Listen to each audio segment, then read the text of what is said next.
পৃথিবীর নানা প্রান্তে ছড়িয়ে ছিটিয়ে আছে এমন কিছু স্থান যেগুলোর সাথে জড়িয়ে আছে ইসলামের ইতিহাস, অলৌকিক ঘটনা আর এক অজানা রহস্য। এমন কিছু স্থান আছে যা আজও মানুষকে কাঁপিয়ে তোলে, কখনো ভাবায়, কখনো কাঁদায়। চলুন আজ জেনে নেই ইসলামের 8টি রহস্যময় স্থান যেগুলো আজও আমাদের মনে প্রশ্ন তোলে আল্লাহর কুদরত কত বিস্ময়কর হতে পারে। আসসালামু আলাইকুম, আপনারা দেখছেন স্টোরি টেলিং বাই তরিকুল, যেখানে আমরা ইসলামের ইতিহাস, রহস্য ও বাস্তব ঘটনাগুলো তুলে ধরার চেষ্টা করি।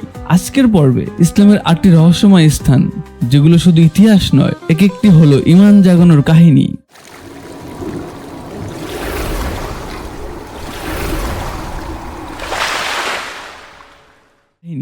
গার-এ-শাওর মক্কার দক্ষিণে অবস্থিত একটি ঐতিহাসিক গুহা, যেখানে হিজরতের সময় হযরত মুহাম্মদ সাল্লাল্লাহু আলাইহি সাল্লাম ও হযরত আবু বকর রাদিয়াল্লাহু তাআলা আনহু 3 দিন অবস্থান করেন।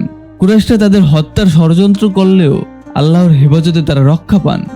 গুহার মুখে এক মাকড়সার জাল বুনে দেয় এবং একটি কবুতর ডিম পাড়ে, ফলে শত্রুরা মনে করে গুহায় কেউ নেই। এই ঘটনা সূরা তাওবাহ এ উল্লেখ আছে। গার-এ-শাওর শুধু একটি গুহা নয়, বরং তা আল্লাহর সাহায্য ও তাওয়াক্কুলের প্রতীক। মুসলিমরা আজও এটি পরিদর্শন করে, ঈমানের দৃঢ়তা ও ইতিহাসের স্মৃতি লাভ করে।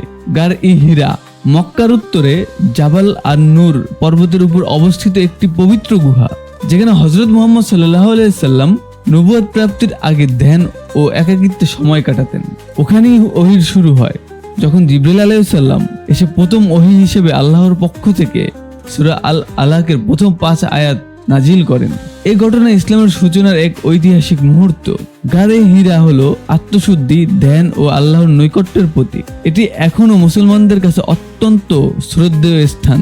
যারা হজ বা উমরার সময় এক নজর দেখতে পাহাড় বেয়ে উপরে ওঠেন ইতিহাসের সেই মহান মুহূর্তকে স্মরণ করার জন্য। ঝমঝম কূপ মক্কায় কাবা শরীফের নিকটে অবস্থিত একটি অলৌকিক ও পবিত্র কূপ, যা ইসলামী ইতিহাসে অত্যন্ত গুরুত্বপূর্ণ। হযরত ইব্রাহিম আলাইহিস সালাম তার স্ত্রী হাজরা আলাইহিস সালাম ও শিশু ইসমাইল আলাইহিস সালামকে নির্জন মরুভূমিতে রেখে যান আল্লাহর আদেশে। পিপাসায় কাতর ইসমাইল আলাইহিস সালামের জন্য পানি খুঁজতে হাজরা আলাইহিস সালাম সাফা ও মারওয়া পাহাড়ের মাঝে ছুটাছুটি করেন। তখন আল্লাহর কুদরতে ইসমাইল আলাইহিস সালামের পায়ের নিচে থেকে ঝমঝম কূপের পানি বের হয়। এই পানি আজও শুকায়নি এবং হজ যাত্রীরা তা পান করেন ও সাথে নিয়ে যান। ঝমঝম কূপ আল্লাহর রহমত, বিশ্বাস ও তাওয়াক্কুলের জীবন্ত নিদর্শন হিসেবে আজও মুসলমানদের হৃদয়ে শ্রদ্ধার স্থান দখল করে আছে। কাবা শরীফের ভিতরে কালো পাথর হাজরে আসওয়াদ কাবা শরীফের পূর্ব কোণে স্থাপিত একটি পবিত্র ও ঐতিহাসিক পাথর, যা মুসলিমদের জন্য গভীর শ্রদ্ধার প্রতীক। এটি কাবা শরীফের একটি গুরুত্বপূর্ণ অংশ, যার দিকে তাকিয়ে তাওয়াফ শুরু করা হয়। হাদিস অনুযায়ী এটি জান্নাত থেকে আগত একটি পাথর, যা মূলত সাদা পাথর ছিল, তবে মানুষের পাপের কারণে তা কালো হয়ে গেছে। হযরত ইব্রাহিম আলাইহিস সালাম ও ইসমাইল আলাইহিস সালাম কাবা নির্মাণের সময় এটি স্থাপন করেন। রাসূল সাল্লাল্লাহু আলাইহি সাল্লাম নিজে এটি চুম্বন করেছেন।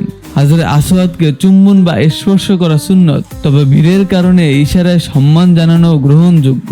এটি মুসলিম ঐতিহ্য ও ইতিহাসের এক মহামূল্যবান অংশ। সবিয়াহ ক্যাব তুরস্ক বিশ্বাস করা হয় এখানেই একদল সাহাবী নির্যাতনের সময় আশ্রয় নিয়েছিলেন। এই গুহা এখনো রহস্যে মোড়া। স্থানীয়রা বলে এখানে আশ্চর্য নীরবতা আর রহস্যজনক পরিবেশ বিরাজ করে। মাদাইন সালেহ সৌদি আরব মাদাইন সালেহ সৌদি আরবের উত্তর পশ্চিমাঞ্চলে অবস্থিত একটি ঐতিহাসিক নিদর্শন, যা প্রাচীন সামুদ জাতির বসতি ছিল। কুরআনে উল্লেখ আছে আল্লাহ তাদের মধ্যে হযরত সালিহ আলাইহিস সালামকে প্রেরণ করেন, কিন্তু তারা অহংকার করে অমান্য করে এবং আল্লাহর উটনীকে হত্যা করে, ফলে ভয়াবহ শাস্তিতে ধ্বংস হয় এই জাতি। এখানে রয়েছে প্রায় 130টি পাথরে খোদাই করা কবর ও স্মৃতিস্তম্ভ, যা প্রায় 2000 বছরের পুরনো। এটি ছিল নাবাতিয়ান সভ্যতার অংশ এবং সৌদি আরবের প্রথম ইউনেস্কো ওয়ার্ল্ড হেরিটেজ সাইট হিসেবে স্বীকৃত। রাসূল সাল্লাল্লাহু আলাইহি সাল্লাম এই স্থানে নেমে সাহাবীদের সতর্ক করেন যেন শুধুমাত্র শিক্ষা ও কান্নার জন্যই সেখানে অবস্থান করে। মাদাইন সালেহ আজও ঈমান, অবাধ্যতা ও ইতিহাস থেকে শিক্ষা নেওয়ার জন্য জীবন্ত প্রতীক। বারজাক সমুদ্র হলো কুরআনে বর্ণিত একটি অলৌকিক নিদর্শন, যেখানে দুটি ভিন্ন প্রকৃতির পানি, একটি লবণাক্ত অন্যটি মিঠা, একসাথে মিললেও একে অপরের সঙ্গে মিশে না। আল্লাহ বলেন তিনি 2 দরিয়াকে প্রবাহিত করেছেন, তারা একে অপরের সঙ্গে মিলিত হয়, কিন্তু তাদের মাঝখানে রয়েছে এক অন্তরায়। তারা সীমা লঙ্ঘন করে না। সূরা রহমান।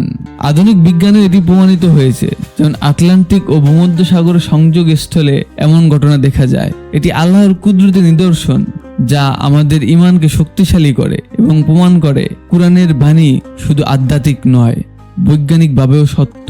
জান্নাতুল বাকি, মদিনা। জান্নাতুল বাকি মদিনার একটি ঐতিহাসিক কবরস্থান, যা ইসলামের ইতিহাসে অত্যন্ত গুরুত্বপূর্ণ। এটি মদিনা শহরের কেন্দ্র থেকে কিছুটা দূরে অবস্থিত এবং এটি মুসলিমদের অন্যতম পবিত্র স্থান হিসেবে পরিচিত। জান্নাতুল বাকিতে অনেক সাহাবী, আহলে বাইত, তাবেঈন এবং অন্যান্য গুরুত্বপূর্ণ ইসলামী ব্যক্তিত্বের কবর রয়েছে। হযরত ওসমান রাদিয়াল্লাহু তাআলা আনহু এর স্ত্রী হযরত রুকাইয়া রাহমাতুল্লাহ আলাইহি সহ বহু সাহাবী এখানে সমাহিত হয়েছেন।